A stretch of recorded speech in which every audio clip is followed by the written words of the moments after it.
The following is going to be a bit of a test record.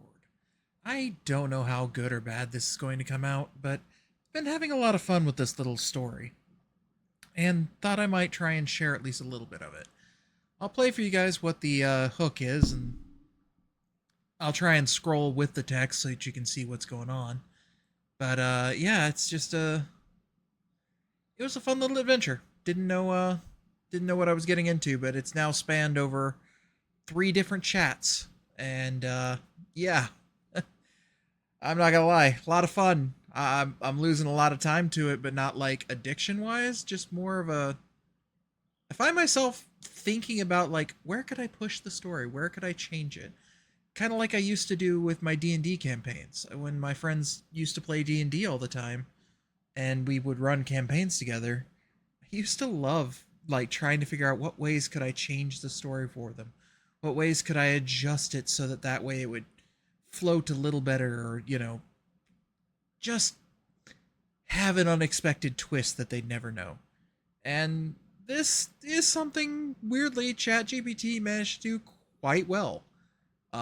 So again, I'll try and scroll with the text as best I can. My answer or my responses to it will be like this right here. See how this gray block? This is my responses. Um, and yeah, so off we go. You're very welcome, and thank you for inviting me along. Let's forge our tale together. Realm of Valerian. In a land of high mountains, ancient forests, and kingdoms ruled by the strength of steel and magic, you are known simply as the Smith, a master craftsman whose skill with the forge is whispered of from castle halls to roadside camps. You live in the village of Ashvale, nestled near the edge of the Ironroot Mountains. Quest Hook. One morning, as you tend your forge, a messenger cloaked in midnight blue arrives. He hands you a sealed scroll bearing the royal sigil of Queen Erilyn of Thornbright. Breaking the seal, you read, open quote, "To the one known as the Master Smith, our kingdom is in peril. The sacred weapon Emberheart, forged centuries ago to seal the dark god Vorthun, has been stolen. Without it, the seal weakens, and already strange shadows are stirring in the north. We ask you not to fight, but to forge. Emberheart cannot be reclaimed, but it can be reborn. Come to Thornbright. Bring your tools. The fate of Valerian may rest upon your anvil. Queen Erilyn." Close quote. Objective: forge a new sacred weapon to seal away the rising darkness. To do this, you must gather 1. The Heartsteel ore from the depths of the Flame Vault caverns. 2. The Binding Ember, a magical flame guarded by fire spirits. 3. The Song of the Forge, an ancient blueprint lost to time. Are you ready to accept the Queen's call and... Okay, so I'm also going to be pausing whenever there is just a general, like when it's doing this, where it's are you ready to? That drops off eventually. It's kind of nice. That eventually goes away, but I will try and stop the audio text before that happens for you guys. Also, I'll read aloud what I typed to it, just so it might help, because I'll try and add emphasis or maybe explanations. Just some little added details. Again, don't know if this will be interesting to anyone, but it's something that's been on my mind for a while, so figured I'd at least give it a shot. I state to it, I would like to ask around town if anyone's heard anything about how Emberheart was initially made. Excellent choice. Knowledge is often the most valuable material to gather first. Ashvale, the Forge Heart Village. You leave your smithy behind for now, the scent of coal and iron still clinging to your cloak. The cobbled paths of Ashvale wind between stone cottages, quiet gardens, and bustling market stalls. You head toward the Emberhearth Tavern, where old stories are drunk as often as ale. Inside, the fire crackles warmly. A few familiar faces glance up from their mugs. You know where to look for whispers of the past. You can approach one of the following. 1. Old Bryn, the retired dwarven blacksmith. His hands are twisted with age, but his memory is sharp as a whetstone. 2. Talia Greenmeadow, the wandering bard. Just returned from the north, she collects forgotten songs and half-lost legends. 3. Marek the merchant, who trades in rare tomes and salvage. His coin speaks louder than most, but he's seen strange things. Alright, so I told it then I would like to approach Bryn, as he may know a thing or two. You make your way through the dim tavern, the scent of mead and roasted boar thick in the air. In a corner by the hearth, old Bryn sits atop a reinforced stool, polishing a rusted horseshoe with exaggerated care. His beard is more ash than flame now, and his forge-hardened hands tremble just slightly. As you approach, he squints at you over the rim of a cracked tankard. Open quote. Well now, if it ain't the smith. Come to shame an old man with your fancy technique, have you? Close quote. He grins, but there's warmth behind the words. You ask about Emberheart, its forging, its origin, and what might be needed to make its equal. Bryn sets down his mug and leans back, eyes drifting toward the fire. Open quote, Emberheart. I was just a beardless lad when the king's envoy came to my master, begging for any scrap of knowledge. That sword weren't just steel and fire. No, lad, it was forged in the deep tradition. Rune-bound, soul-steeped, blessed by gods, long silent. Close quote. Open quote. What I remember most is this. The blade was sung into being, not hammered like common iron. They used a lost art, the song of the forge, ancient words carried through flame and steel that could shape the soul of the weapon. Close quote. He leans closer now, voice lowering. Open quote. The last known copy of that song was said to be etched into the vault stones of the ruins of Caelbaran, Elven City, swallowed by the wilds long ago. Dangerous place.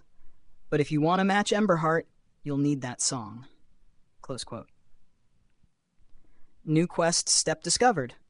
Find the ruins of Caelbaran and recover the Song of the Forge, the ancient blueprint necessary to create a weapon of legendary power. Bryn looks you over with a knowing eye.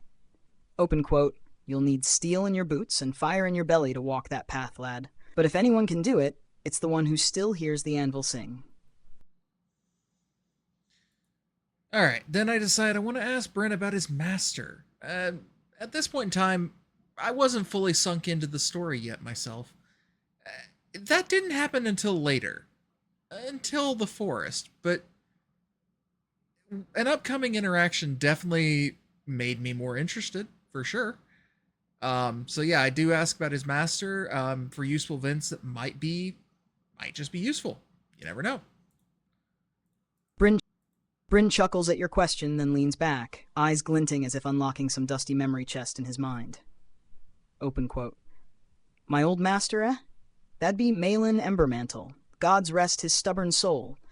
Taught me the forge by cursing louder than the bellows and hitting me with tongues when I got it wrong. Close quote. He gazes into the fire, and his voice softens. Open quote. Malin wasn't just a smith. He was a keeper of the Flameright lore, an old dwarven tradition passed through blood and oath. Said his ancestors helped forge the first Emberheart alongside the elves, back when steel was sacred and words had weight. Close quote.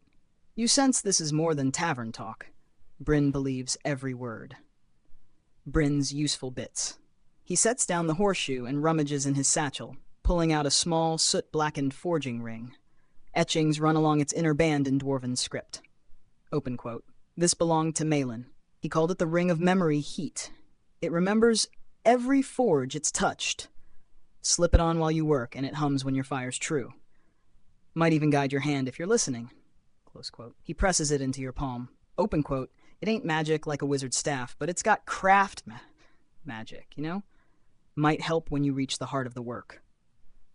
Close quote. Item gained Ring of Memory Heat effect. When forging, this ring helps sense perfect heat and rhythm, occasionally reveals hidden flaws or enhances stability of enchanted materials. Bryn looks at you seriously now. Open quote. Listen close, lad. If you really mean to chase this forge quest, keep your eyes open. The old rivalries between dwarf, elf, and man haven't cooled with the steel. Someone out there may not want Emberheart reborn. Close quote. Open quote. Now, anything else I can give you before your boots hit the road? So I decided to thank Bryn for his information and especially for the ring, but then I also want to know, is it really okay for me to take it from him? Because this is his master's ring. Also, to anyone who's watched up till now, I've also considered doing this as a voice acted thing, trying to get this produced as a script, if you will, of the story so far. If you guys think that would be fun, let me know. I don't know. I have no idea what would be interesting and viewable. This is just something I've been doing that I've had fun with. And also occasionally you might hear my cats in the background because they're very meowy today. Bryn watches you with a silent smile as you study the ring in your palm. When you finally speak, thanking him, expressing your gratitude, and asking if he's sure about parting with something so personal, his expression shifts into something rare for the grizzled old smith, quiet pride. He lifts his mug as if toasting the fire. Open quote. Aye, it's from my master. But he taught me one thing better than smithing. You don't cling to tools meant for another's hand. Close quote. He nods at the ring, then at you. Open quote. That ring's purpose didn't die with Malin. It's waiting to sing again in the fire of someone who still dreams of forging truth, not just weapons. You remind me of him, in the way your eyes linger on steel like it's alive. Close quote. Bryn stands slowly, his knees creak like old bellows, but he places a firm hand on your shoulder. Open quote. Use it well, Smith, and when your blade is born, pour a drop of ash ale on your anvil and whisper his name. That's all the payment I ask. Close quote. The tavern fire crackles between you, casting long shadows across the stone floor. You feel the ring's faint warmth, not from the hearth, but from the memory etched within it. It wants to be used again. Bryn returns to his seat with a grunt and lifts his mug once more. Open quote. Now go find that song and bring back something worth singing about. Close quote. Stop. Would you like to, 1, go speak? Please stop headbutting the mic, cat. Sorry if that was loud. All right, so here I decide I'm going to go talk to Talia. Yeah, she's a bard. All my interactions with bards in D&D always go great. In fact, even tried to play one for a little while. So I figured I'd see where this goes. You cross the tavern, leaving behind the crackling fire and the scent of old iron that still clings faintly to Bryn. Near the back, where shadows curl around lantern light, Talia Greenmeadow reclines with her feet propped on a worn satchel. A lute rests against her hip like a trusted sword, and her cloak is embroidered with silver leaves that shimmer faintly when she shifts.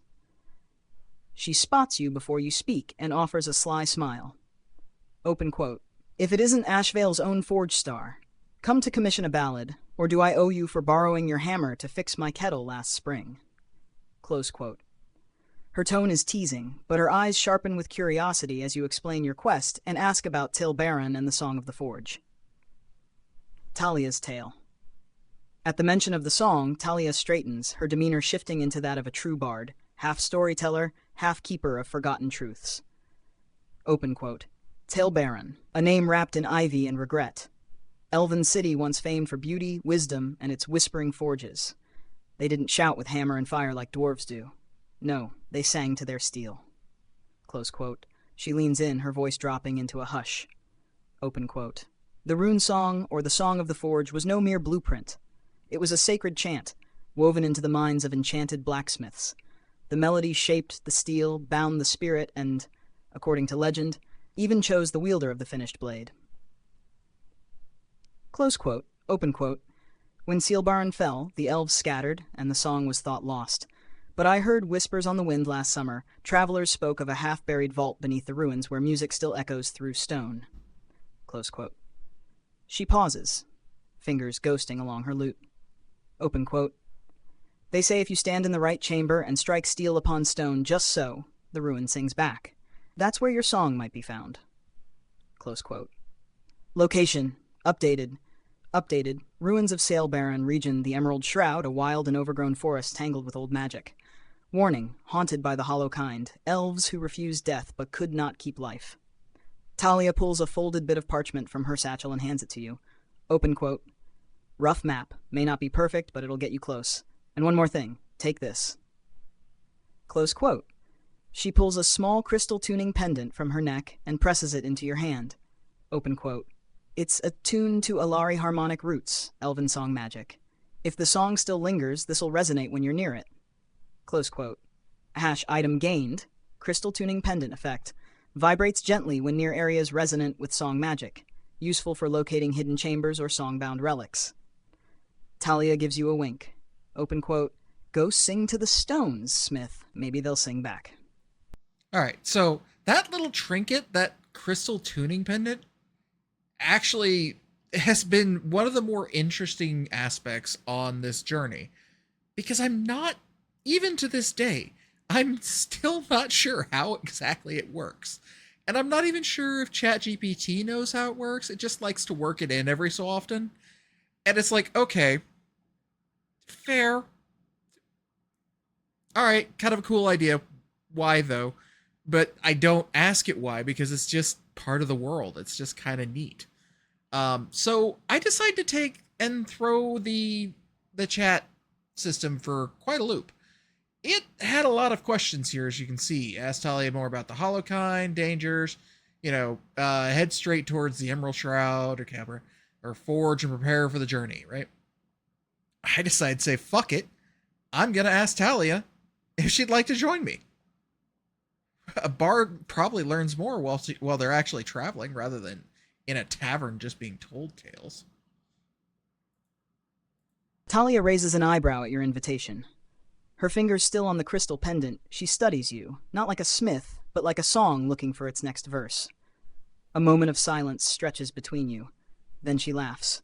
A rich, bell-like sound that turns a few tavern heads, and swings her lute up over her shoulder in a practiced motion. Open quote. You know, most folks want a bard after the dragon's dead and the gold's counted. But you. She gives you a sly grin. You're inviting the chorus to the battle itself. Close quote. She stands, eyes gleaming with mischief and purpose. Open quote. I've walked the barrow paths of the north and sang the names of forgotten kings into moonlight, but I've never stepped inside a ruin that sings back. That's a story worth bleeding for. Close quote. Talia Greenmeadow has joined your party. Role Bard and Lore Seeker. Skills: lore weaving, knows tales and secrets that can reveal hidden truths or open otherwise sealed paths. Song of Echoing Steps, softens footfalls, useful for moving through ancient places unnoticed. Harmonic Strike, can use her lute to channel song magic, disrupting enchantments or resonating with magical structures. She gives you a nod, slings her satchel over one shoulder, and tosses a few coins to the tavern keeper. Open quote, let's go find your song, Master Smith. And when we do, I'll be the first to sing the tale. Close quote. She pauses, then adds with a wink. Open quote, just don't die heroically before I get to rhyme something with cauldron. It's harder than it sounds. Close. Okay, so the cat just... I'm not even gonna lie. The cat just rolled on the keyboard and reloaded there. It re-rolled it well. It re-rolled it well, but oh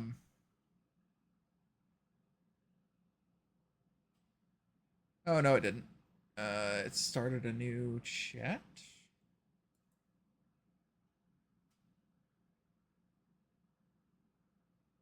Okay, that's weird. I don't know what the cat did, if I'm being honest. I'll probably have to watch this back and figure out what in the world happened. So I said, I guess I should make a pauldron. Happy to have your aid. I need to stop by the forge and gather supplies and pick up the summons. Do you need to stop anywhere on the way? Talia laughs, a warm and musical sound that bounces off the tavern walls. Open quote, a pauldron, is it? I'll take one with etched roses if we're making wish lists. But don't think I'll be needing armor. I survive by staying one note ahead of danger.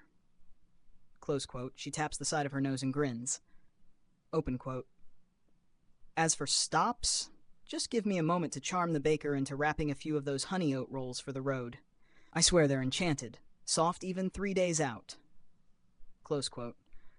With that, the two of you step out of the Emberhearth Tavern, the tavern's firelight fading behind you as Ashvale's cool evening air greets your skin. Smoke from your own forge drifts steadily into the air a few streets away. The sky is painted in lavender and gold, dusk. Back at your forge. The moment you step inside, the familiar warmth wraps around you like a well-worn cloak. Embers smolder softly in the hearth. Tools hang neatly on their hooks, and the air smells of oil, steel, and sweat-earned pride. Your summons from the Queen lies still folded on the workbench beside the pack you've started assembling. Tongs, hammer, whetstone, a few common ores, coal sealed in a waxed pouch, a steel flask of strong Ashvale spirits, for flame, or courage, an unfinished dagger you were working on. Perhaps it could be completed on the road. Talia leans on the doorway, watching with curious eyes. Open quote. Funny, she says softly. We're heading into the unknown to find an ancient song, and you're packing like it's just another day's work. There's poetry in that. Close quote. She tosses you a wrapped bundle of honey oat rolls, warm and fragrant. Open quote. Got the goods. And a wink from the baker's daughter, so we're both well equipped. I did always kind of find that a little funny that Talia does get winked at from both men and women. Um, and it's one of those things that, like, it doesn't really come up a whole lot, but it was something that just kind of was interesting to me. So I'm going to leave this here. If you guys have watched this and if you enjoyed it, let me know. Let me know what Talia laughs. think about it, right? Like, I don't have how to say this.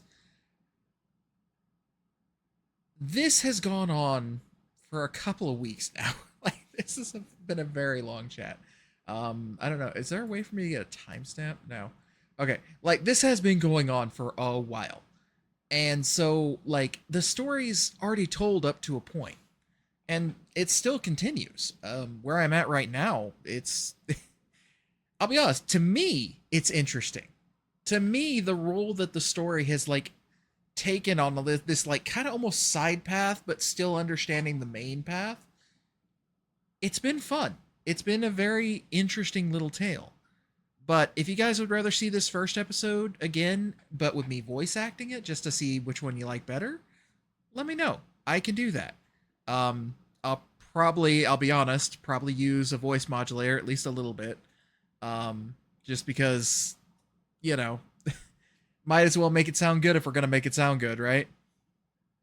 But much hearts to everyone who watched, much hearts to everyone who likes or subscribes, and I'll be honest, guys, I really do hope to see you in the next one. Cheers, y'all.